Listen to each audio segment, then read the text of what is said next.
Galera, é o seguinte, faz dias que eu tô planejando aí fazer um vídeo sobre Primary Key em banco de dados, ou seja, chaves primárias, observando assim atualmente o que é mais recomendado em termos de segurança, performance, né? E uma coisa a ser discutida em relação a isso é o que temos de alternativa, né, nesse cenário e o que é tradicionalmente usado em banco de dados hoje, né?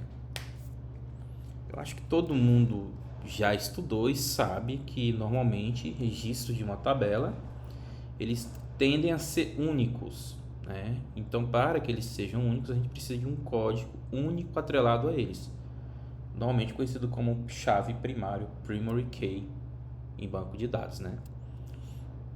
Tradicionalmente, a gente tem uma forma de fazer isso de forma automática, a gente chama até de incremental, né? Que os bancos de dados relacionais suportam, ou pelo menos a maioria dos que eu conheço suportam, né? Já trabalhei com bastantes bancos de dados aí. Acho que na caminhada eu já devo ter trabalhado com MariaDB, MySQL, PostgreSQL, Oracle Database, SQL Server da Microsoft. Eu acho que de relacional foram só esses, né? Tem outros aí que algumas empresas utilizam, né? Que foge um pouquinho dessa curva. E tem os NoSQLs aqui, os NoSQLs, né? Os não relacionais, que eu trabalho bastante também com eles, né? Que eles servem bastante para outros cenários. Mas basicamente todos esses têm esse suporte a alto incremento. Você salva o registro, a coluna que é reservado para Primary Key normalmente está atrelada a um alto incremento automático de uma função, né? E essa função gera um número, normalmente é um número inteiro, né?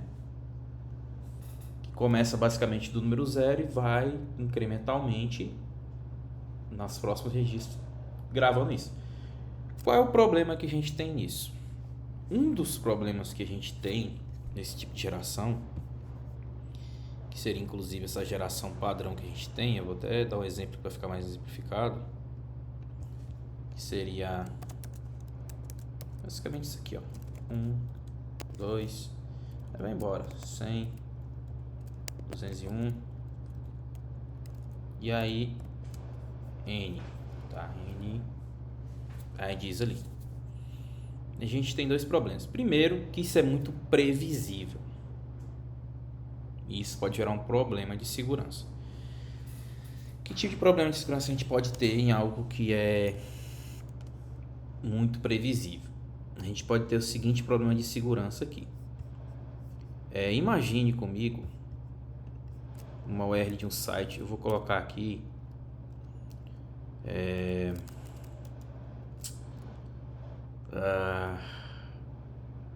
vamos colocar aqui meio de pagamento. Eu vou colocar aqui .com/registros usuário /1. Então HTTP aqui, HTTPS basicamente seria isso. Normalmente, se você passa aqui um número nessa URL. Então, relacionado ao usuário 1, a gente tem a listagem de todos os registros do usuário 1, correto? Vou ver só minha água tônica aqui, pessoal, para não garganta ficar muito seca. E vamos seguir. Qual é o problema disso? Suponhamos que o sistema não venha a ter nenhum tipo de validação. Isso já é um problema do sistema também, tá, galera? Eu tente acertar o próximo usuário, que eu não deveria ter acesso, por exemplo, usuário 67, usuário 87. O cara pode ficar tentando. E basicamente pode ser que com essas tentativas ele consiga, de fato, ter acesso à listagem de outros usuários. Perfeito? Isso é um problema. Eu teria que garantir uma validação em back-end que me dissesse o seguinte: você é o usuário Suponhamos que você é o usuário 2 e você tenta acessar o 87. O back-end vai dizer que não é possível, não vai trazer os dados para a gente. Seria uma validação. Mas a gente pode ter N problemas relacionados a essa questão de dados. Por exemplo, eu lembro uma vez, eu não sei se era na faculdade, acho que era na faculdade mesmo, tinha o sistema lá que tinha as possibilidades de ver o boletim do usuário, né? De acordo com o número do usuário aqui, o usuário basicamente era nesse ID aqui. Hoje eu acredito que eles tenham mudado isso, né? Até porque quem segue o OWASP sabe que isso ajuda. Então poderia tentar do coleguinha, né? E normalmente listava o boletim do cara. Aí você tinha a listagem do cara, isso era um baita de um problema, porque a gente consegue tentar o próximo, né? E o próximo é muito óbvio porque é os números naturais, né? Então esse é um problema. Segundo problema, galera, que a gente tem é o fato de ser autoincremento. O banco de dados ele simplesmente não pega o valor e armazena. Diferente de eu dizer assim, escrever para o banco e dizer, não, eu quero que o registro, por exemplo, o registro alface venha a ter o ID 2. Eu não faço isso, eu simplesmente armazeno no banco a palavra alface e basicamente ele vai lá, ver quem foi o último ID e diante disso ele gera o ID que é o próximo existente e não usado para aquele registro que eu estou colocando. Isso gera o quê? Custo computacional. Isso vai usar mais memória RAM de uma máquina que tem um banco de dados. Nós sabemos que banco de dados normalmente, banco de dados em um sistema, ele normalmente alimenta todos os sistemas ao redor, né? Eu vou até exemplificar aqui, ó, vou colocar aqui BD. A gente usa essa sigla aqui. Opa, BD.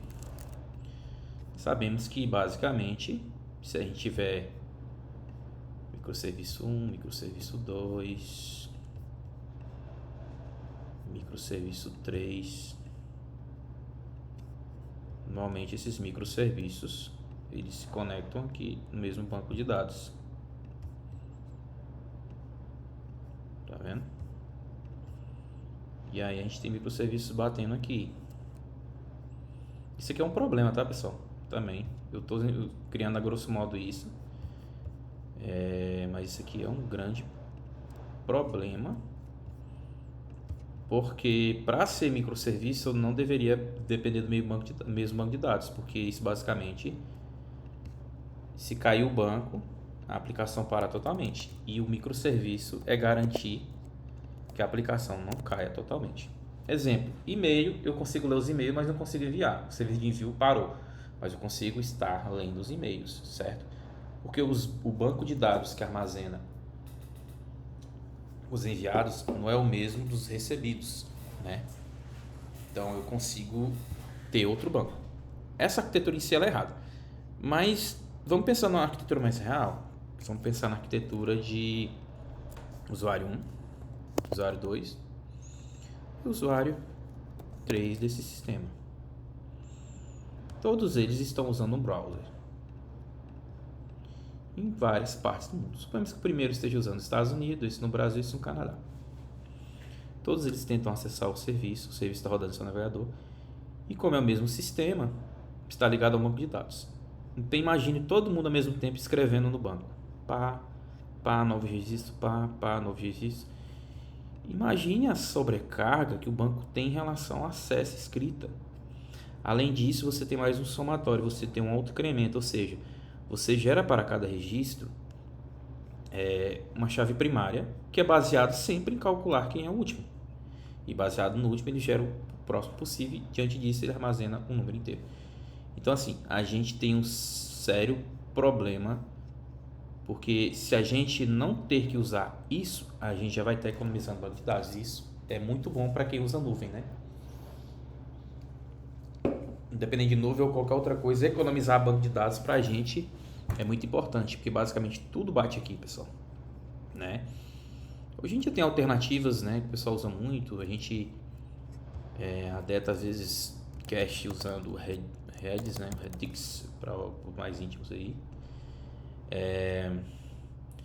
Alguns usam as famosas views. E tem uma alternativa às views, é interessante pesquisar aqui, né? Database views versus material views. Existe uma diferença entre essas duas e eu queria resumidamente lembrar aqui qual era a diferença entre views materializadas e as não materializadas.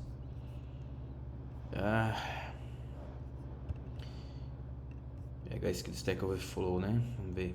As views materializadas são baseadas em keys e são atualizadas periodicamente de acordo com a definição da consulta. Virtuais executam a definição da consulta cada vez que são acessadas. Ou seja, basicamente aqui tem uma coisa estática que sempre é bastante atualizada e as materializadas elas não são naquele momento, são atualizadas periodicamente de acordo com a definição da consulta. Essa definição aqui eu vou usar IA porque fica mais claro a gente colocar aqui a diferença views e views.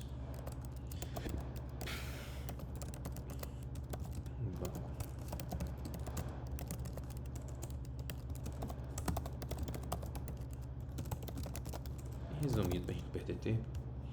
Gente, é importante eu dar esse cenário aqui e vocês acompanhem pra gente entender os probleminhas, né? Muita gente ainda usa. Eu uso bastante sistemas pequenos aí. Mas para coisas que vão ficar mais grandes, já tende a gente ter pensar nesse problema de segurança aí que tem, né? De previsibilidade e de performance, né? Beleza, aqui, ó, a view virtual, uma view apenas uma query salva, ela não armazena dados próprios. Toda vez que você lê, você a consulta, o banco de dados executa a escala jornal ao vivo, ou seja, se mudar um dado naquele dia de uma tabela, você vai ter esse dado aqui. Isso é uma consulta pronta que eu chamo ela com um apelido menor, entendeu? Sempre em tempo real, depende da quantidade que quero. Já a view materializada, ela salva o resultado da query em uma tabela física no disco, como cache. Ela consome espaço do disco, precisa ser atualizada, refresh manual e para ver os dados. Muito rápido ler os dados prontos em vez de calcular os certo? Ou seja, ele tem uma consulta ali pronta, armazena, a gente só chama. Certo? Então a view materializada ela é mais com cara de cache e a view virtual normalmente fosse um apelido para aquela consulta gigante que a gente tem, né? A view comum tende a ser mais lenta, claro, porque ela vai fazer os joins em tempo real. A outra tende a ser mais rápida, porque ela tem como cache.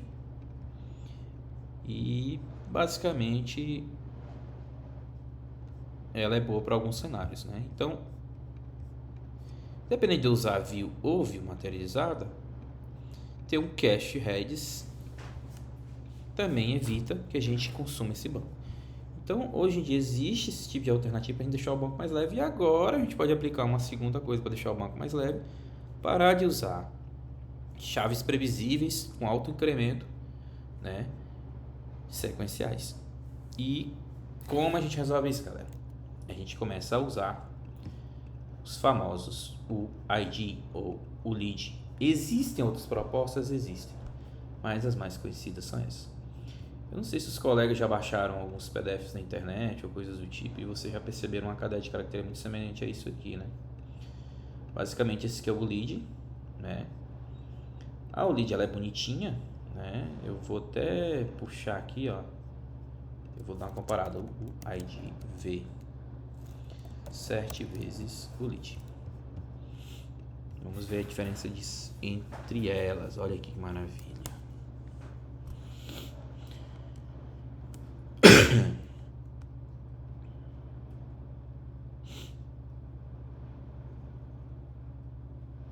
Tá, essa imagem aqui, você vê que, ó, se você encontrar algo semelhante a isso aqui, provavelmente você tem um ID.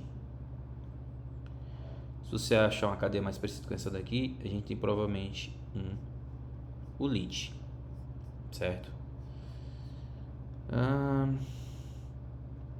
Em termos de ser mais randômico do que o outro e não haver conflito, o ID ele é melhor, porque ele parece que dentro de tempos em tempos ele tem uma imprevisibilidade menor. Então é dificilmente baseado em milésimos e milésimos de segundos, que nunca acontecerá ao mesmo tempo. Ele é considerado mais seguro, tá, pessoal? Você percebe aqui que uma parte é reservada ao timestamp, outra parte é um versionamento, outra parte a randomização da questão. Então, esses bits são bem reservados de acordo com isso tudo, tá? Tem uma variação aqui, ó, 7, 9, de acordo com cada cadeia. Aqui a gente percebe performance, né, desse comportamento. Que a gente tem algumas características de cada um.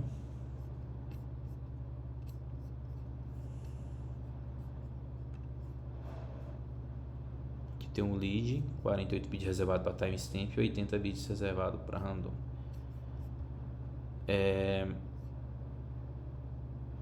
Aqui eu não sei o que é. A gente tem as primeiras propostas aí. O ID V1. Time low, end low. A gente tinha muito essa diferença entre eles. O que acontece? O ID V4, inclusive eu vou até colocar aqui o ID V4 versus o ID V7, que mudou entre eles. Vamos ver se a gente tem alguma diferença.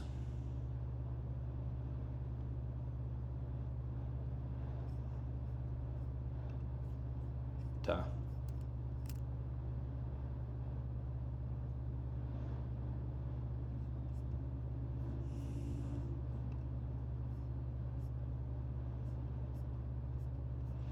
E é que assim, galera, a gente tá alinhando todo mundo junto, né, pra aprender junto e entender as informações junto. Eu gosto de fazer vídeo assim, ao vivo e a cores, no momento. Deixa eu ver se eu acho algum artigo em relação a isso. Ó, achei um bom artigo aqui. Vamos ver o que ele diz. Esse identificador certo para desempenho de banco de dados. Entendendo exatamente o que a gente está falando aqui, ó. Bacana, impacto, eficiência e desempenho do banco.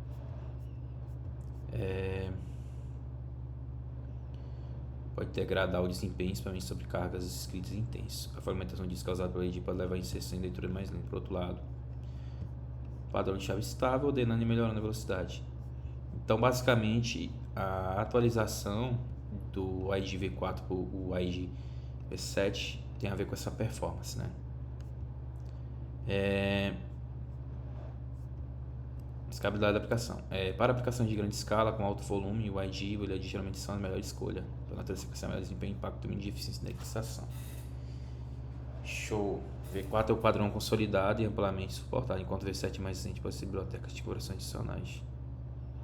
Oferece valores mais legíveis que os UID tradicionais. Isso pode ser útil na depuração. Tá, para usar onde identificados são ocasionalmente expulsos. Aí tem uns benchmark de performance. Tem outras propostas aqui. Gostei bastante desse artigo. Aqui diz que supera o E4 em termos de velocidade de inserção. Mas eu não consegui entender a diferença entre eles. Eu vou jogar aqui no P4 versus o ID V7.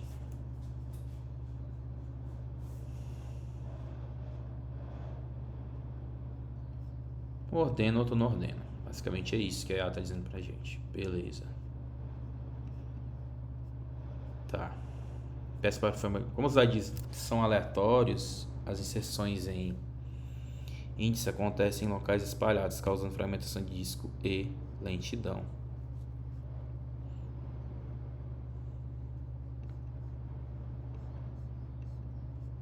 Então é previsível na ordenação, isso é bom, pelo que eu percebo. Isso faz que ele não seja inserido em qualquer lugar, que seja inserido por último, para não virar aquela bagunça, né? A gente consegue prever exatamente onde ele vai ser colocado. Aqui expõe, o V7 expõe data e hora. Acabam tendo benefícios ou não, né?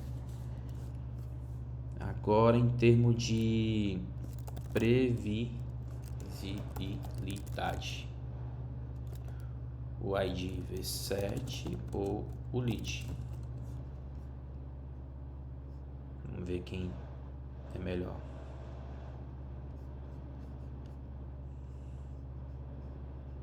Nós usamos 48 bits para timestamp em milissegundos. A estrutura é padronizada. Qualquer pessoa que tenha ID consiga extrair o milissegundo exato que foi gerado. Também usa 48 bits, né? Aqui a gente tem fácil de prever, fácil de prever. Ok. Conflito randômico. Vamos ver. Que é o famoso conflito de colisão, tá, pessoal? Que isso aqui pra galera entender. Sistemas grandes, né? Botar YouTube aí, pessoa. Post no Insta, né? O registro desse post no Insta, ele ter um ID assim, né? É um baita problema. Então, no Insta, a gente precisaria de uma coisa que dificilmente o cara que fazer praticamente ao mesmo tempo não tem um mesmo. Vamos ver o que ele está falando aqui. Embora não sejam extremamente seguros, o ID leva uma pequena vantagem matemática quanto ele é mais imprevisível padrão. Entropia. Quanto mais bits de aleatoriedade, menor chance de conflito. 88 bits. Aqui tem na prática o limite de espaço de combinações 64 vezes maior que o. Porém, são vastos e o risco acidental de colisão é desprezível para 99% das aplicações. A forma como eles lidam com múltiplos IDs no mesmo milissegundo muda o jogo.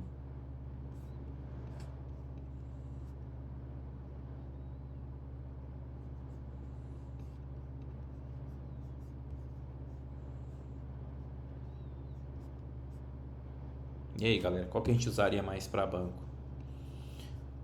Os dois atenderia, né? Eu acho que não seria vantajoso, então o V4 aqui, pelo que eu percebi, o V4 é ordenável. Deixa eu ver um negócio. Bora confirmar essa informação. O ID V4 é ordenável. Vamos ver. Pergunta que eu fiz. Não.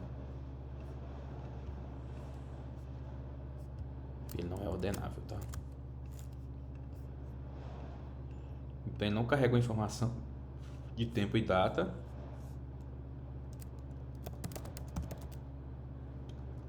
Então ele não.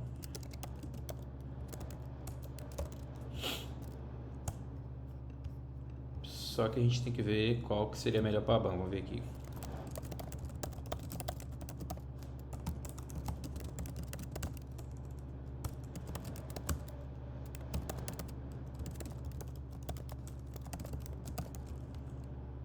Vamos ver quem vai dar pra gente. Quer dizer que vai de V4, tá vendo?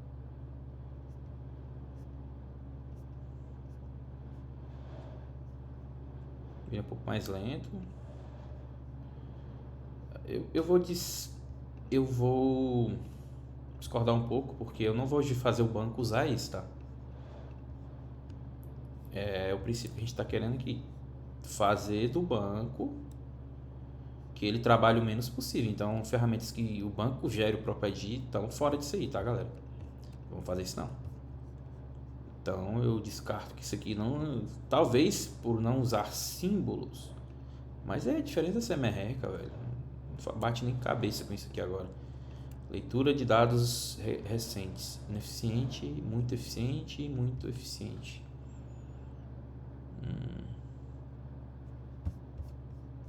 Eu acredito que o tamanho do banco,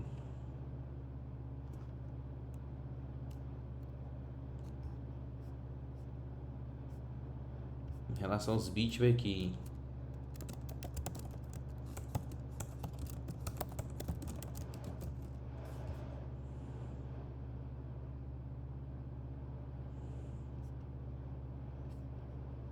De 6 bytes, aí deixa eu ver. De 6 bytes, 26 caracteres, ordenável espaço.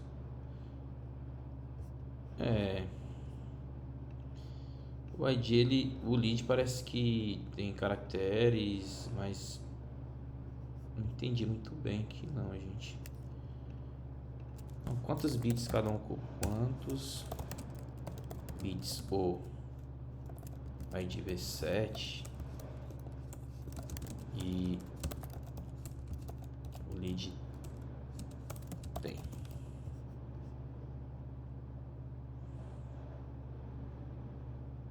Cento e 128, ok, 128. Basicamente os dois têm a mesma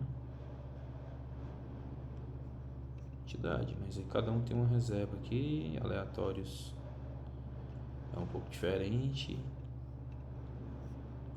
Isso é legal, gente, armazenar a versão do algoritmo de geração de ID.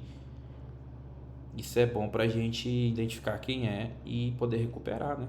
Isso é bom. Já no lead aqui não tem. Não quer dizer que os próximos venham a ter e a gente consiga separar, né? Isso não é um problema, não.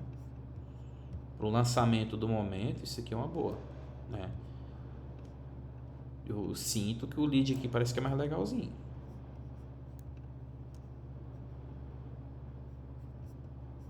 O lead... acaba tendo 33 caracteres aqui contra 26, então o lead ele é melhor. Agora o lead, a ordenação do lead, consigo ter armazena timestamp, armazena data e hora nos seus caracteres. Vamos ver.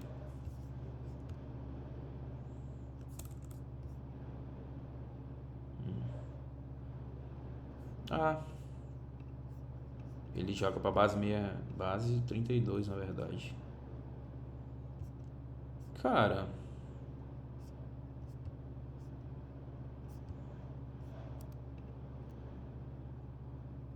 então a diferença resuma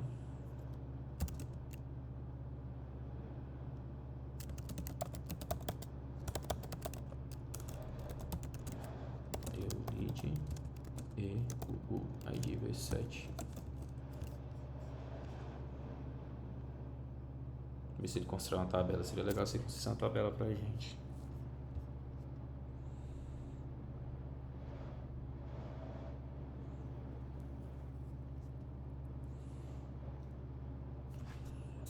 Inicial pela empresa tal.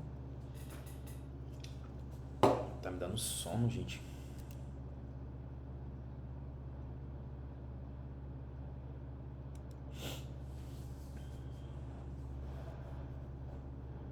Mais entropia, né?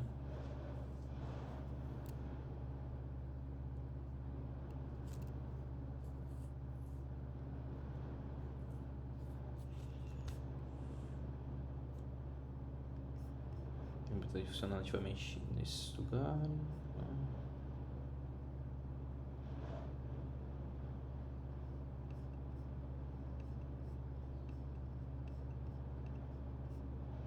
Parece que tem uma diferença de 6 bits na aleatoriedade, cara. Eu acho que não... O lead não seja tão problema assim. O lead versus 7, vamos ver.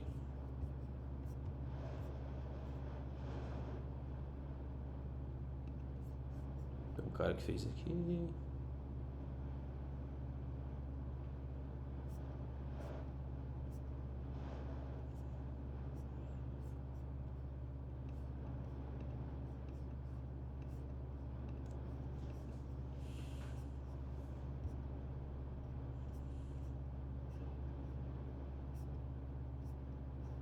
tem algumas explicações. O cara fez um artigo bem legal em relação a isso.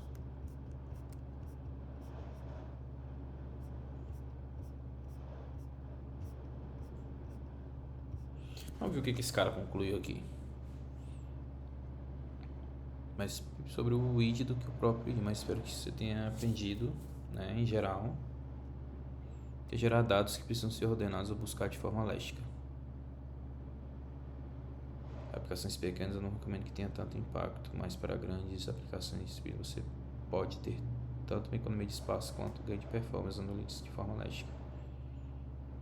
Porém, os leads não são muito comuns, de que você vai ter que implementar o seu próprio gerador ou então o seu próprio verificador. Não implementa, né? Beleza, o que torna ele mais arriscado.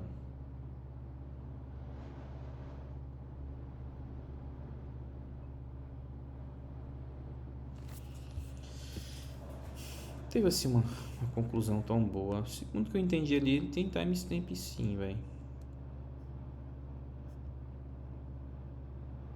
Mas não ficou muito claro.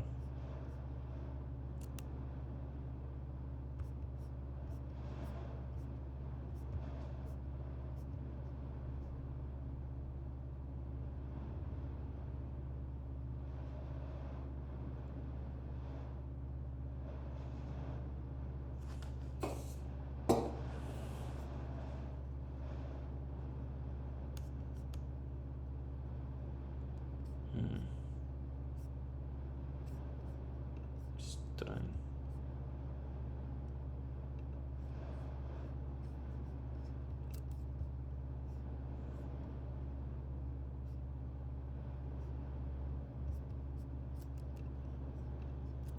Recuperar data e hora de um lead. Vamos ver como é que ele faz isso.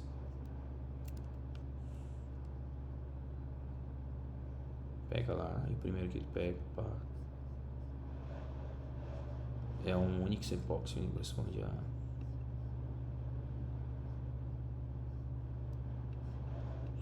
Ah, entendi. A base a gente converte desse vira esse, e aí, entendi.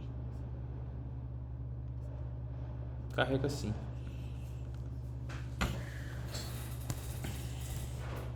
É uma boa porque tanto como outra a gente pode evitar esse tipo de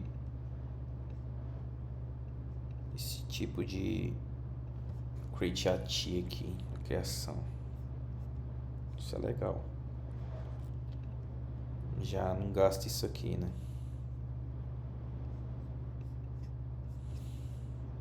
Então é isso, galera. Resumidamente, esse daqui não ordena. Esse que ordena tem uma aleatoriedade um pouco maior.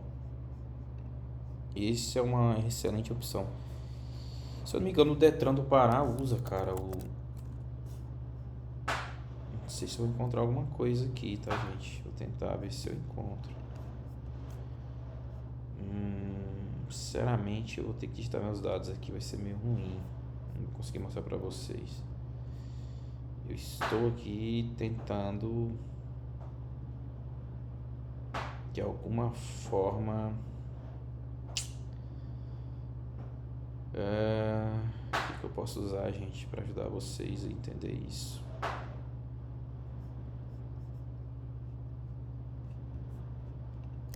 Deixa eu ver aqui, livro PDF, contos de Natal. Vamos ver o negócio.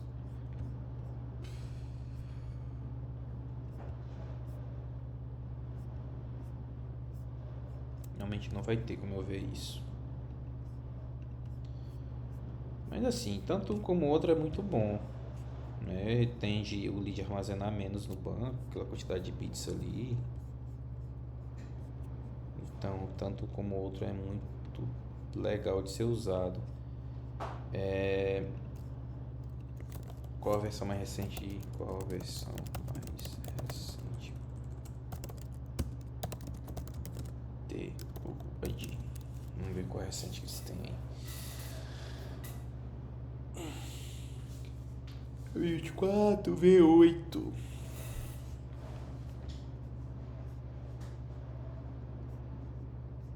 Basicamente um ou outro ali já resolve muita coisa. Se eu pegar coisas do Google aqui, por exemplo, deixa eu ver aqui, notícias. Não, problema, de repente tem alguma coisinha aqui do Google que ajuda a gente. Deixa eu ver aqui o negócio.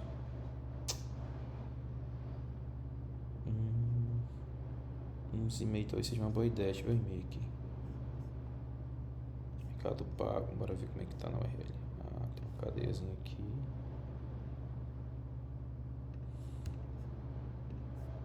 Vou tentar dar uma olhada nisso. Deixa aqui eu pegar outro e-mail.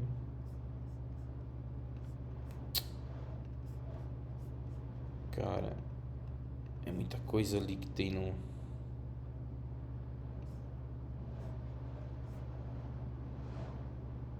Nossa, velho, o tempo todo. Para não. Meu Deus.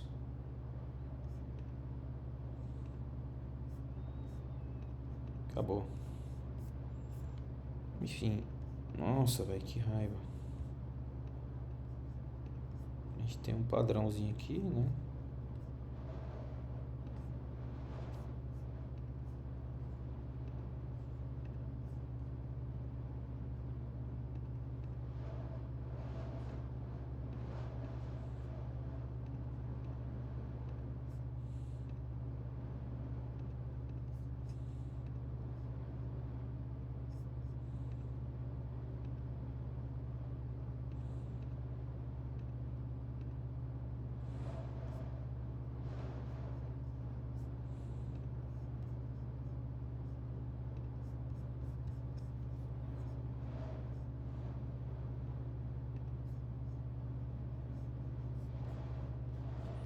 Tinha coisas melhores pra gente explorar isso aqui.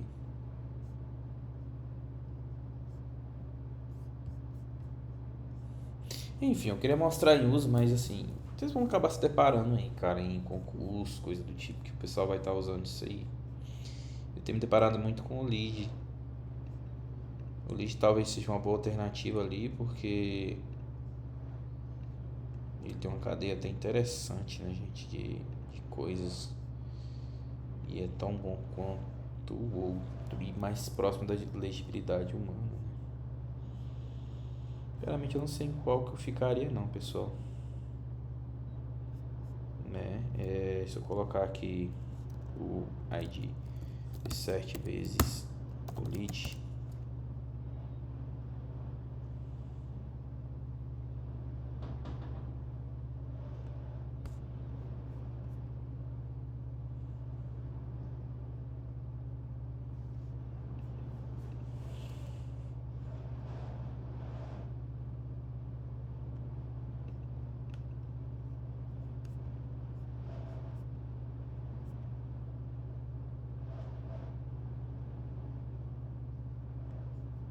hum,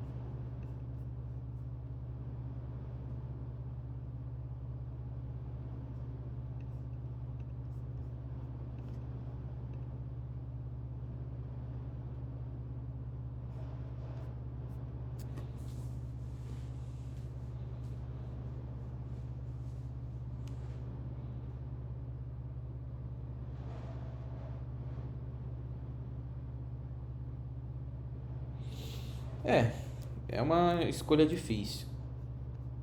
Uma escolha bem difícil. Eu tô pensando qual que seria. É, é longo de 6 caracteres e contém isso que pode ser simplesmente evoluído.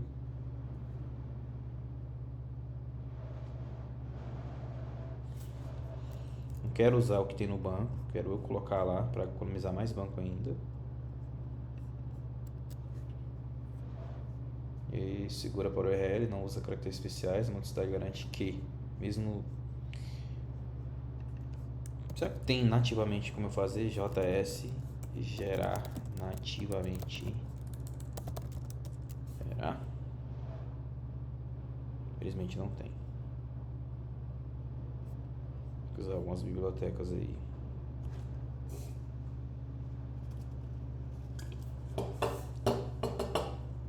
Infelizmente não temos. gente tem, né, inversão, que legal isso aqui, mas aqui pro Node, o browser mais recente.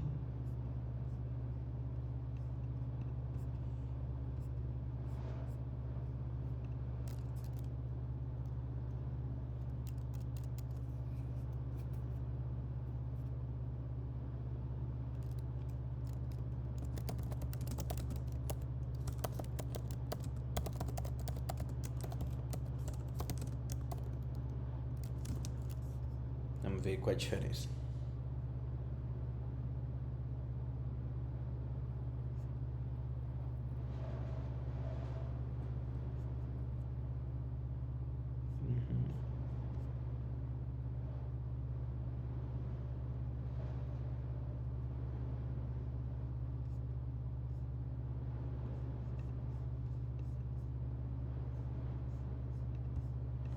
Legal isso.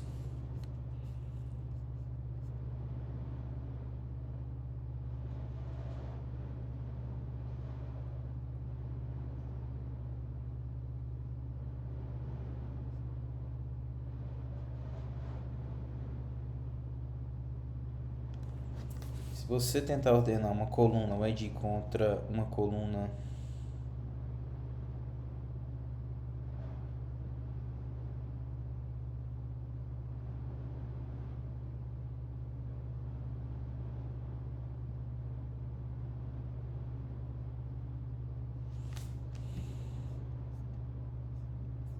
assim, tem uma ordenação léstica aqui, simplesmente diz, né? Né?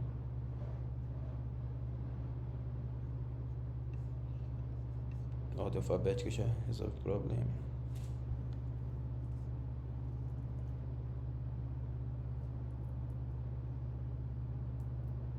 Também funciona, os dois são muito bons, cara, os dois. Sinceramente, talvez o queridinho da web seria uma boa opção. Acho que eu ficaria com o queridinho da web, né? É isso, galera. A gente desvendou um pouco aqui dos mistérios aqui, né? Tirei esses 32 bits daqui. Vamos deixar aqui logicamente ordenável, porque isso também tem uma ordenação nesse sentido. E entender que não é interessante mais usar isso, depende muito do cenário, especificamente o cenário que vamos usar IDs sequenciais, tá? Então tende a estar optando aqui, pessoal, por esses dois aqui. Vou até pintar aqui, que são os do momento, pra gente estar fazendo esse armazenamento aí, evitando que o banco trabalhe demais, né? E é isso. Valeu, galera!